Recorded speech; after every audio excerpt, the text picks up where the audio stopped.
Hey, we're here in the deep dive today with our guest, Ian Tannenbaum. We're digging into accountability 101. How to hold yourself, nation. Get out of bed. Don't hit the snooze button. Hit the snooze button. You're 9 minutes behind. And you just don't want to do that today. So listen, accountability is key. We saw yesterday with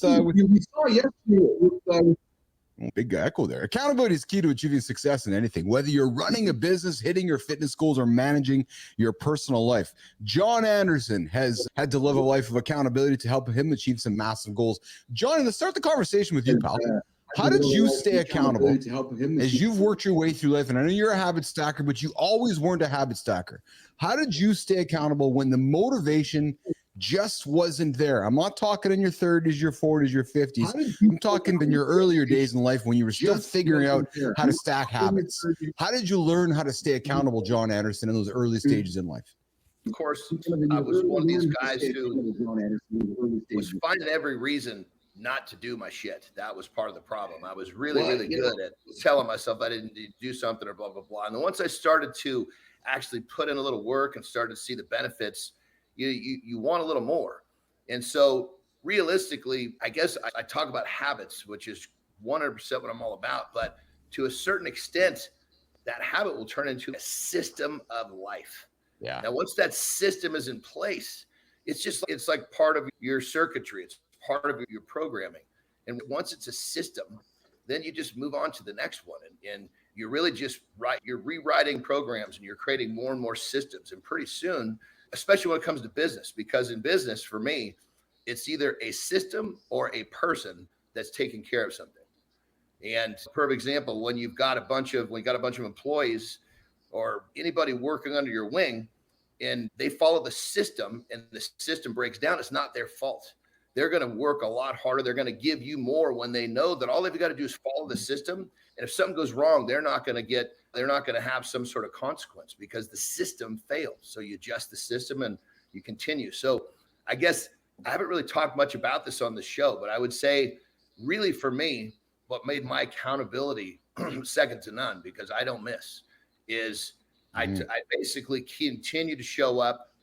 That habit turns into a system of life. And now it's like a deep rooted piece of me. You can't, it's like, how do you pull out a piece of circuitry? It's in there. Yes. So Ian, John talks about that he had to develop a system to make things work. As you sit and coach your clients or you have a child, what's the first step? What's the first step someone needs to take to start building an accountability system that actually works repeatedly over and over? What would your advice be, Ian, for that person?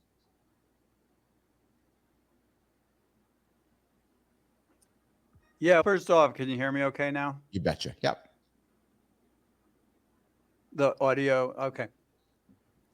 So counterintuitively, what I typically start with is trying to identify as many things as possible that we can cut right now from being on the plate, right? So most people come to me and they want to be accountable because they want to get certain things done, and they have this false view that there's some missing link for them to be able to get all 20 of these things done immediately. And you're setting yourself up for failure, because if I say today I'm going to start working out because I want to look like John next week, I'm going to end up back in the hospital. So the first thing is getting clear on what's the priority. So for me, working out and trying to look like John next week is just, I'm going to fail from the start, because I'll try to do all the things. I'll get protein powder and I'll try to lift too much weight, and before you know it, it's just not possible. But if I said, I want to look like John in 2 years, where do I start? We might say, okay, in the next month, let's just do 20 minutes a day of some light cardio, and let's start doing a little bit of weights. So in a month from now, you're working out 4 days a week and you're doing 10 minutes of weights, right? That will put us on a good trend, right? We'll be on. So if we look a year out, 2 years, hey, you could look like John is a good example because weight exercise is a similar thing where people try to go 0 to 60 and then they fail. So it's much easier to be accountable and to follow through and to be able to stick to what you said when you take on realistic goals. And is, are we setting the right goals and the right timeline? Yeah. Marty, when you hear Ian talk, you listen to his journey. Can we really have it all? Can we have successful business, strong personal relationships, health in check? Or as Johnny said, sometimes when you want to be elite, you got to make some major sacrifices. Like Marty, can we as humans have it all? Can we be accountable to everything we want to do? Or is there ultimately going to be a sacrifice, Marty, along the way? That's actually a great question. I feel like we can have it all, but by the time you have it all, it's going to be later in life, because we're always going to have things that we're great at, and we're going to take those things that we're great at. We're going to use the skills from there to get better at whatever it is. So you might be great in business. You got to take them skills in business and use it towards family or use it towards your fitness. So it's always going to be a chase, but that's what makes life beautiful. You always got something to improve on. So I feel like in our active years, we're never going to have it all. But by the time we do have it all, we're going to be 120 like Johnny wants to be. He's going to have it all then. But it's going to be time to go by then. You know what I find striking, Johnny, about Ian's comments? Yeah, if I want to be like John and be jacked or muscular, it's not going to happen in a week. It's going to happen in 2 years. Yet I often hear you and Marty talking about, Marty, especially you, customers coming to you saying, hey, I want to get fit for my vacation next month, or I want to lose some weight for my trip in 2 weeks from now. And that's like Ian saying, yeah, I'm going to get my back sorted out in a week and everything's going to be fine. There's a learning in this, isn't it? Like accountability is a day in, day out thing that has to go forever.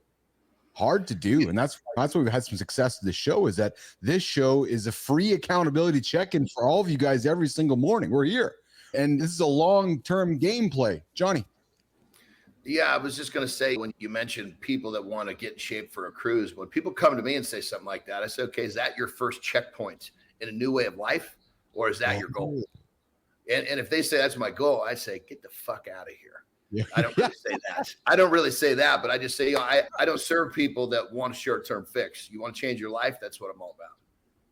Oh, I like that. So hold on, back that up. So somebody comes to you and says, I want to lose some weight for my vacation. And you're saying, oh, okay, great. Is that your first checkpoint, or is that your ultimate goal? I like that, because if I'm saying to you, oh, I just need to lose weight for my trip in 2 weeks, you're like, nah, fuck, I'm not for you. But if you want to have a lifestyle that's your first vacation, you're going to feel good about yourself. And then I'm going to help you stay accountable, just like Ian looked in the mirror to help him stay accountable over the next 2 years.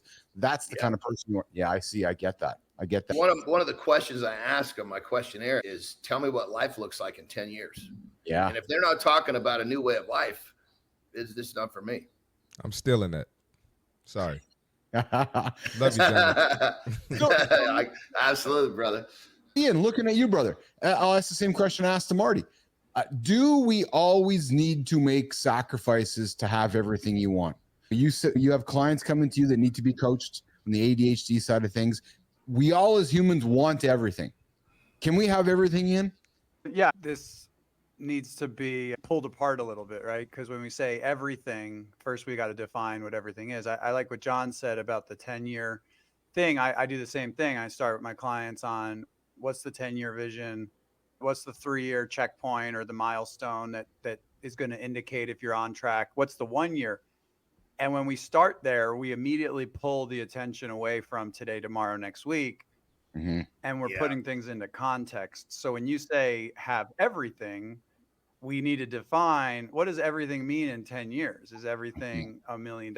Is it a wife or a husband? Is it 2 kids? Is it a business that's thriving? Is it doing philanthropy? What does everything mean to someone? And then how do we break that down? I use the term milestones, but checkpoints is spot on. You know, what are the steps to get there? Because a lot of my clients with ADHD, we struggle with the time blindness, which means there's now and not now. And that's the only 2 times we know. So it's hard to think long term. see how these things are going to become milestones or checkpoints, because it's now or not now. So we got to change that thinking day one of it's now, it's next month, it's next year, it's 3 years. And that could help us know, first off, what everything means to us, and then also have a plan on how to get there. Mm-hmm.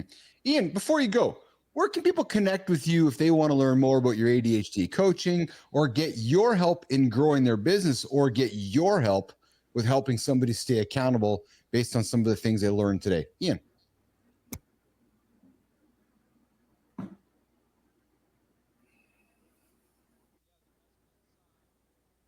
Yeah, the best place, I'm very active on LinkedIn and responsive. Just look me up on LinkedIn, Ian Tannenbaum, or my website, accountable.live.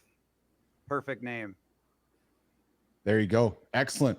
Ian, thanks for joining us today, Mornings in the Lab with Keith and Friends. I hope you'll come back sometime to tell us more about that sign behind you, I love hip hop, and learn more about the ADHD coaching practice that you have with your clients. Ian? Yeah, it's been great having me. I appreciate it. Thanks guys. Ian. Awesome. Thank you, brother. Awesome. There's Ian Tannenbaum joining us here, Mornings in the Lab, all the way from Los Angeles.